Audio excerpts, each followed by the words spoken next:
Welcome to our channel math 10 exercise 7.5 जो हम already solve कर रहे हैं।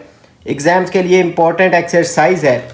इस वीडियो में हम इसके जो लास्ट क्वेश्चन है क्वेश्चन 12 वो सॉल्व करेंगे। इसकी डायग्राम ऑलरेडी गिवन है। 12 क्वेश्चन में है suppose that we are standing on a bridge. हम एक ब्रिज पे खड़े हैं जो 30 फीट अबव द रिवर के 30 फीट हाई वो जो ऑब्जर्वेशन पॉइंट है। वॉचिंग अ लॉग, एक जो लकड़ी का टुकड़ा है उसको देख रहे हैं जो पानी के ऊपर तैर रहा है, फ्लोटिंग टूवर्ड्स अस, और वो तैर के हमारी तरफ आ रहा है हॉरिजेंटली, मीन जो उसका बेस वाली बता रहे हैं ना। With the horizontal to the front of the log, यानी लॉग की जो फ्रंट साइड है उस तरफ से देखते हुए जो उसके एंगल्स हैं वो भी गिवन है। एक जो एंगल है वो 16.7 का है और दूसरा जो है वो 14 डिग्री का है। हमने फाइंड करना है कि how long is the log. ये जो लॉग है यानी ये लकड़ी का जो टुकड़ा है इसकी लेंथ कितनी है। तो इसकी ऑलरेडी ड्रॉ हुई है। इसका क्योंकि ऑब्जर्वेशन से ये जो एंगल्स हैं वो भी गिवन है। इसको जब ड्रॉ करेंगे डायग्राम को तो इनके एंगल्स जो हैं इनको बेस पे शिफ्ट करना होगा। क्वेश्चन 12 को सॉल्व करते हैं इसके डेटा के अकॉर्डिंग। इसकी डायग्राम भी बुक पे बनी हुई है, वरना नहीं तो खुद से भी ड्रॉ कर सकते हैं। यहाँ पे वो जो ब्रिज के ऊपर वहाँ से ऑब्जर्वर है यानी ऑब्जर्विंग पॉइंट, तो इसको ओ लिख लेते हैं।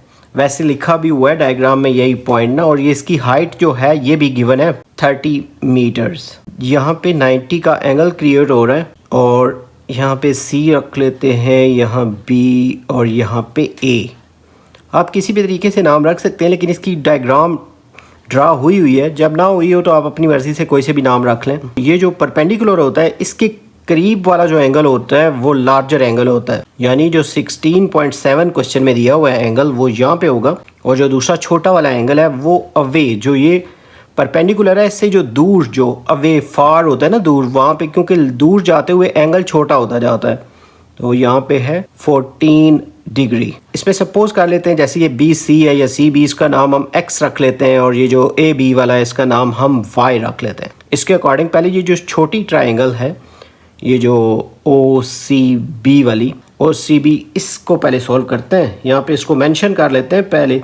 ट्राइंगल ओ सी बी जो है इसको सॉल्व करते हैं। इसमें जो परपेंडिकुलर है स्ट्रेट लाइन, ये जो वर्टिकल वाली ओ सी, इसकी वैल्यू गिवन है 30 मीटर्स। उसके बाद ये जो बेस है इसका, ये जो बी सी है या सी बी, इसको हमने एक्स सपोज किया हुआ है तो यहाँ लिख लेंगे बेस जो है बी सी, इसको हमने एक्स सपोज किया, और यहाँ पे जो थीटा है इस ट्राइंगल में वो है 16.7 डिग्रीज। इसके अकॉर्डिंग इसमें जो रेशो यूज़ हो रही है, ये जो फार्मूला है tan theta is equal to perpendicular over base. तो इसमें जब वैल्यूज़ पुट इन करते हैं, tan एज इट इज़ लिख लेंगे ये वाला, और थीटा की जगह हम पुट करते हैं 16.7 डिग्रीज, और इक्वल में परपेंडिकुलर की जगह पे ये जो है 30, और जो बेस है उसकी जगह पे हमने x सपोज किया हुआ है। तो tan 16.7 जो है इसकी वैल्यू कैलकुलेटर से फाइंड करेंगे तो इसकी वैल्यू आ रही है 0.30, और ये जो x है ये डिवाइड हो रहा है, इसको इस तरफ ला के मल्टीप्लाई कर देंगे और इक्वल में आएगा 30। अब नेक्स्ट स्टेप में ये 0.30 जो है ये मल्टीप्लाई हो रहा है, इसको इस तरफ डिवाइड कर देते हैं, तो x का जो आएगा इक्वल में आ जाएगा 30, और डिवीजन में ये जो 0.30 है ये लिख लेंगे। इन दोनों को डिवाइड कर लेंगे, इसका आंसर आ रहा है 100 मीटर्स। तो इससे हमें x का पता चल गया। अब हम इसके थ्रू ये जो बड़ी ट्राइंगल है इसको सॉल्व करते हैं ओ सी ए को। तो पहले मेंशन कर लेते हैं इस ट्राइंगल को, यहाँ पे ट्राइंगल ओ सी ए, ये जो ट्राइंगल है ओ सी ए, इसका परपेंडिकुलर वही रहेगा लेकिन बेस जो है वो चेंज हो जाएगा, एक्स प्लस वाई हो जाएगा। यहाँ पे इसका लिख लेंगे परपेंडिकुलर जो है वो ओ सी है और उसकी वैल्यू 30 मीटर है, और जो इसका बेस है बड़ी वाली ट्राइंगल का वो ए सी, और उसमें x प्लस वाई है। x की वैल्यू हमने अभी फाइंड कर ली थी, वो इसकी जगह पुट कर लेते हैं। x की जगह x की वैल्यू 100 आई हुई है और y को एज इट इज़ लिख लेंगे। यहाँ पे ये जो AC है उसकी वैल्यू अब ये पुट करेंगे तो इसमें भी वही फार्मूला यूज़ होगा जो हमने छोटी ट्रायंगल को सॉल्व करने के लिए यूज़ किया है। वही रेशो है tan theta is equal to perpendicular over base. यहाँ पे tan जो है उसके थीटा की वैल्यू 14 डिग्री है और इक्वल में परपेंडिकुलर जो है वो 30 है और बेस इसका चेंज है जो कि अभी हमने यहाँ पे लिखा था 100 + y।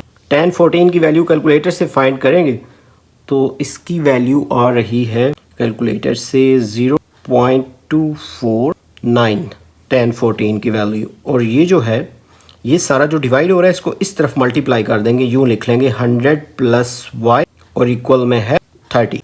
अब इस 0.249 को 100 से पहले मल्टीप्लाई करेंगे और फिर y से, या फिर ज़्यादा बेहतर ये है कि इसको हम इस तरफ डिवाइड ही कर देते हैं इस वैल्यू को। तो यहाँ पे आ जाएगा 100 + y और इक्वल में आ जाएगा 30 और इसके ओवर में ये लिख लेते हैं ये जो है 0.249, मतलब इन दोनों को डिवाइड कर लेते हैं और इस तरफ 100 + y आ जाएगा। 100 + y लिखते हैं और इक्वल में इसको जब डिवाइड करेंगे तो इसका आंसर आ रहा है 120.482। अब y को एज इट इज़ लिख लेते हैं और ये जो 100 है इसको दूसरी तरफ माइनस कर देंगे। 120.482 माइनस 100, तो y का आंसर आ जाएगा 120 में से 100 को माइनस कर दें तो 20 है और ये जो पॉइंट के बाद वाले वर्ड हैं वो एज इट इज़ आ जाएंगे 482 और साथ इसके लिख लेंगे मीटर्स।